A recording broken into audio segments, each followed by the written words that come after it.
Zijn dan hulpbronnen?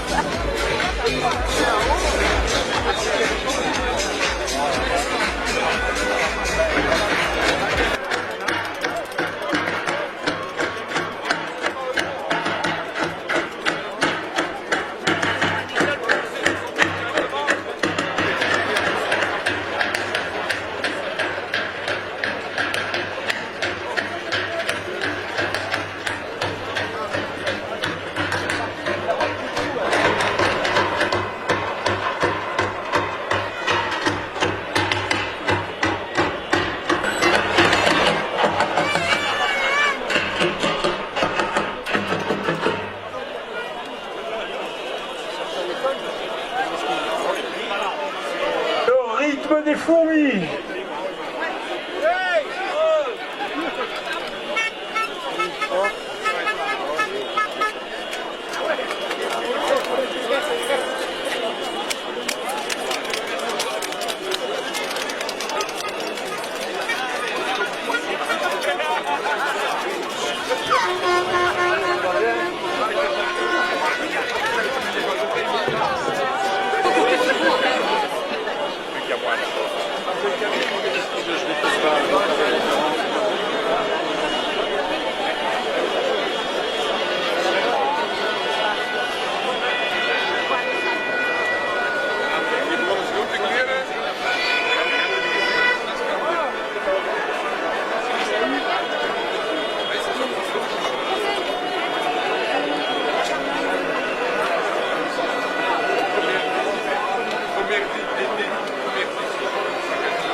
We held the torch here this morning because you're here standing for workers from all over Europe. 54 million trade union members, grateful and saying thanks to all of you today for being out with one message for everybody meeting over across the road. And what's that message? No way, we won't pay. No way, we won't pay. No way, we won't pay. No way, we won't pay. No way, we won't pay. It's clear what we're looking for is wages, a good future for ourselves, our families and communities. They need finances, but we say tax the wealth, tax the wealthy, hands off our social payments, hands off our public services, hands off our wages, hands off our jobs. Trade Unions United, we will win. And I want to thank each and every one here today. It's a meaningful presence, and we will only win a social Europe by being united. Thank you, colleagues.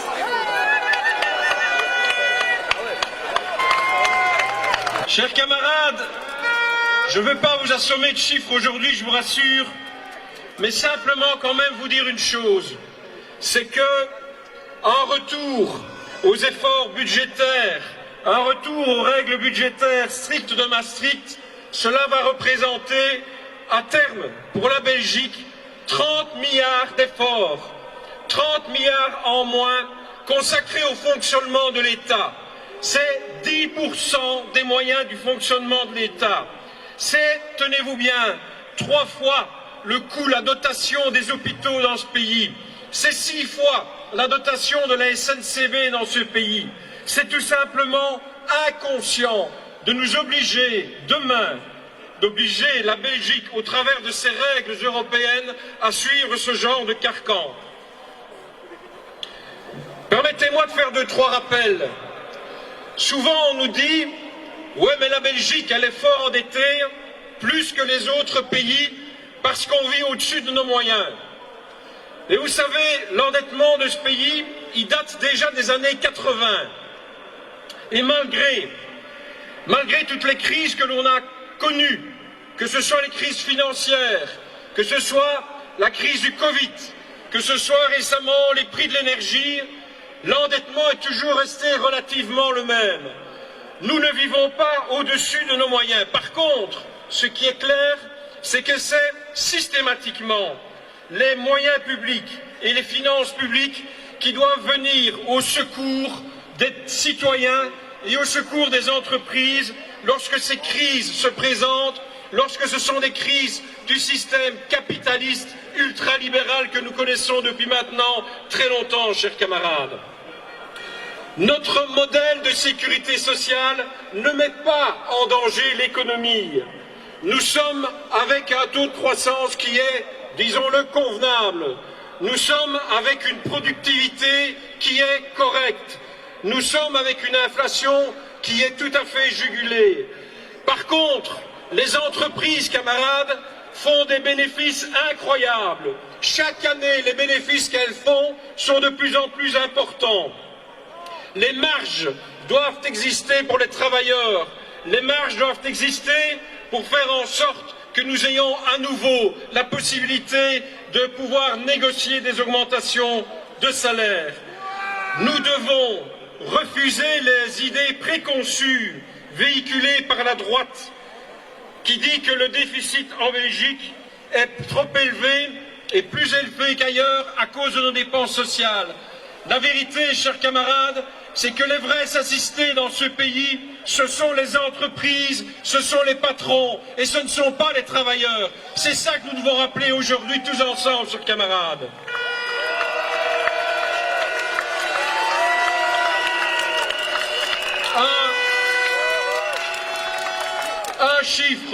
Un chiffre. Pour payer les allocations de chômage dans ce pays, c'est 4 milliards. Les entreprises reçoivent, tenez-vous bien, des subsides à concurrence de 9 milliards chaque année. Les entreprises nous coûtent 2 fois plus cher que l'assurance chômage dans ce pays. Les vrais assistés, ce sont bien les entreprises et les patrons. Et il n'est pas question, et c'est le message que nous voulons faire passer aujourd'hui, il n'est pas question de payer, il n'est pas question que les travailleurs, que les gens, que les citoyens payent à nouveau comme on nous a fait payer en 93 et dans les années qui ont suivi lors du traité de Maastricht.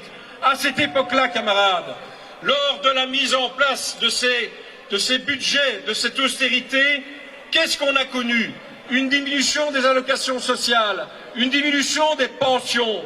On a connu une diminution de la couverture des soins de santé, une diminution globalement de des prestations sociales et de la protection sociale, et aussi, ne l'oublions pas, des sauts d'index, et aussi des sauts d'index. Tout est visé avec ces politiques d'austérité, et on est là aujourd'hui pour dire stop, stop et stop, on n'en veut pas. On n'en veut pas, d'autant plus qu'une partie des dettes sont dues aux politiques libérales qui ont été mises en place par le gouvernement de Wever-Michel avec un tax shift qui aujourd'hui n'est pas encore financé. Alors on ne va pas nous dire, camarades, qu'il faut qu'on diminue nos salaires, qu'on diminue notre protection sociale sous prétexte qu'il faut continuer à envoyer des milliards aux entreprises. Non, non et non, il n'est pas question de financer les entreprises sur le dos des travailleurs et sur le dos des assurés sociaux.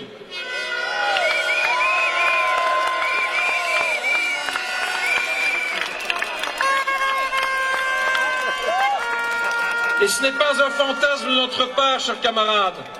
Écoutez les dernières déclarations du Premier ministre Alexander De Croo, qui dit Ben oui, à l'avenir, il va falloir augmenter les budgets militaires. Eh bien, il y a une solution très simple. On limite les allocations de chômage dans le temps à 2 ans, et comme ça, on pourra augmenter les dépenses militaires. Quelle belle perspective pour notre jeunesse que de dire on va augmenter les budgets militaires et on va diminuer la protection sociale. Ce n'est pas notre projet de société, chers camarades. Non et non.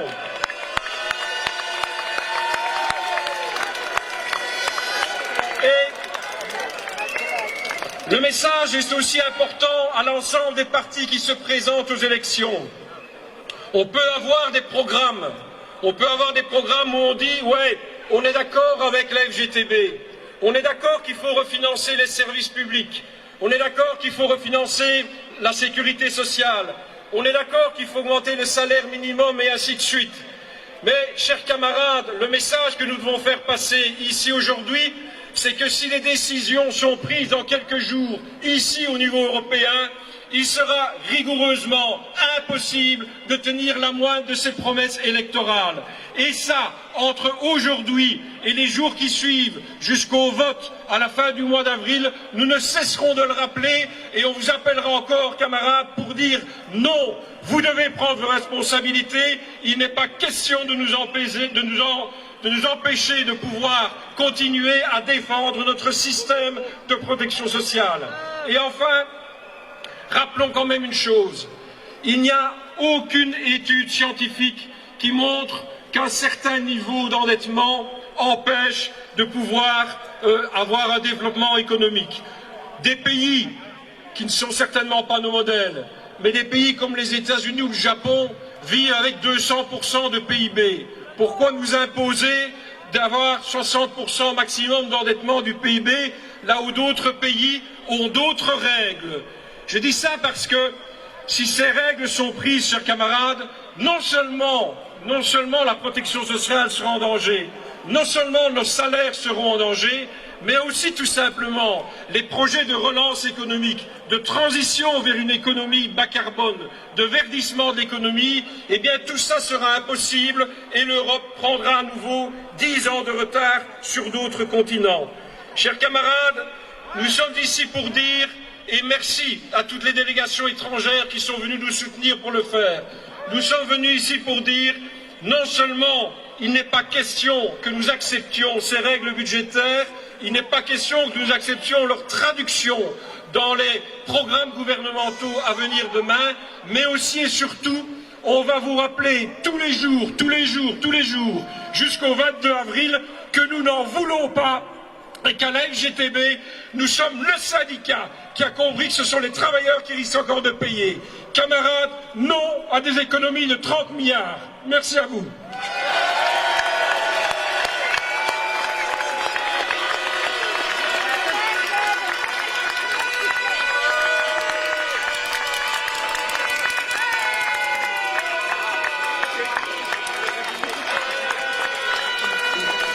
Op 12 december hebben we al de eerste keer een signaal gegeven en we hebben opnieuw Esther Lynch van het Europees Vakverbond en kameraden van CGL, van FO, van EPSO, van het EVV, van het Economisch Comité hebben we allemaal weer samen, want we weten allemaal dat we niet opnieuw dezelfde weg kunnen opgaan zoals na de financiële crisis gebeurd is.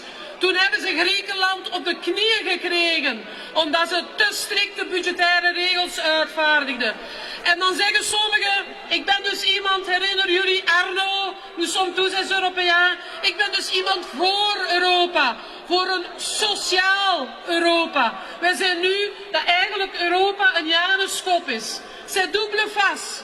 Ze kijken de twee kanten uit. Aan de ene kant zeggen ze, ja, de Europese pijler van sociale rechten.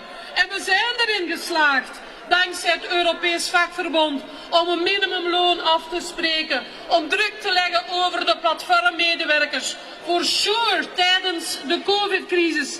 Maar het is niet genoeg, want wat zien we nu tegelijkertijd?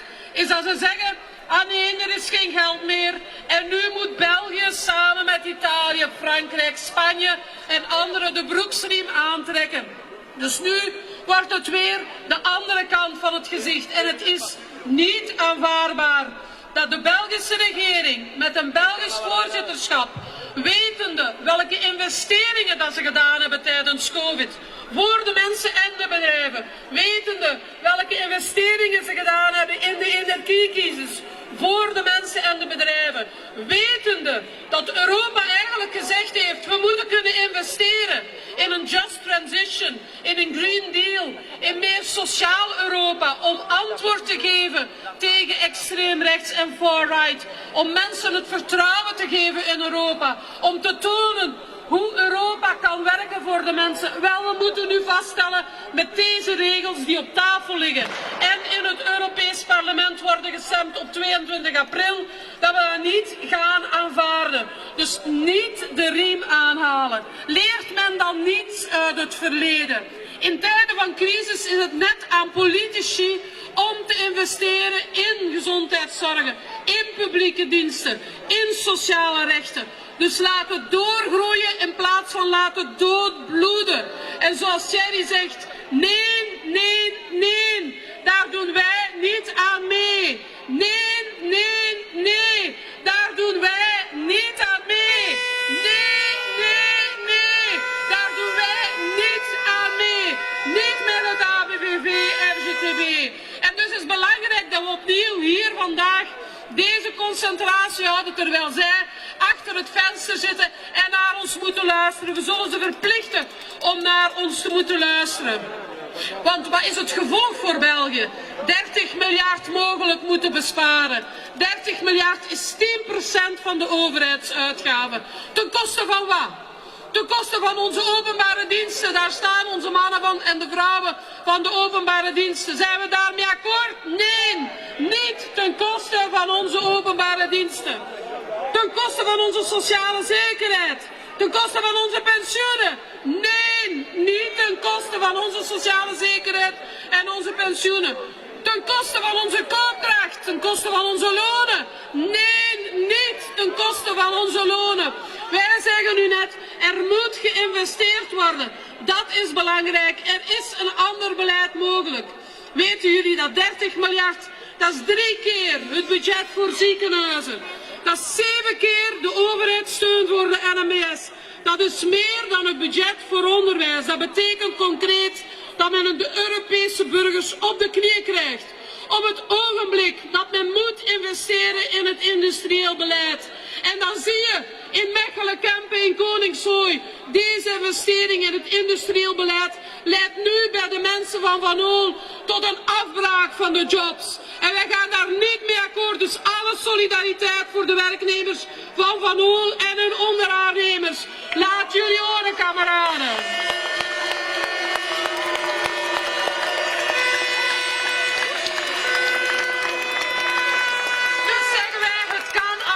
Het moet anders en wij rekenen op onze Belgische regering en de progressieve linkse fracties in het Europees Parlement om ervoor te zorgen dat deze budgettaire regels niet worden gestemd. Wij zeggen zoals Esther het zei, zoals Thierry het zei, no, no, we won't pay. No, no, we won't pay. No, no, we won't pay. Dus waarom?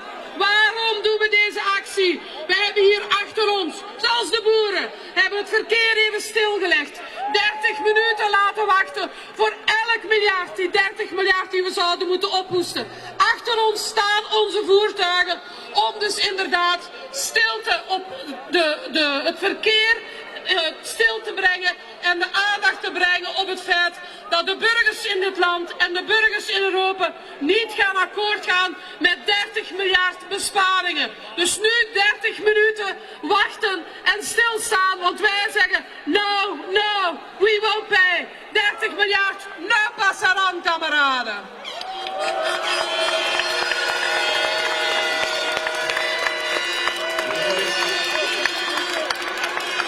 Chers camarades, merci à nouveau d'avoir été présents aujourd'hui. On est bien 3000 ici. Bedankt voor het antwoord aan onze uitnodiging. We zijn bijna 3000. On va continuer le combat, comme je l'ai dit.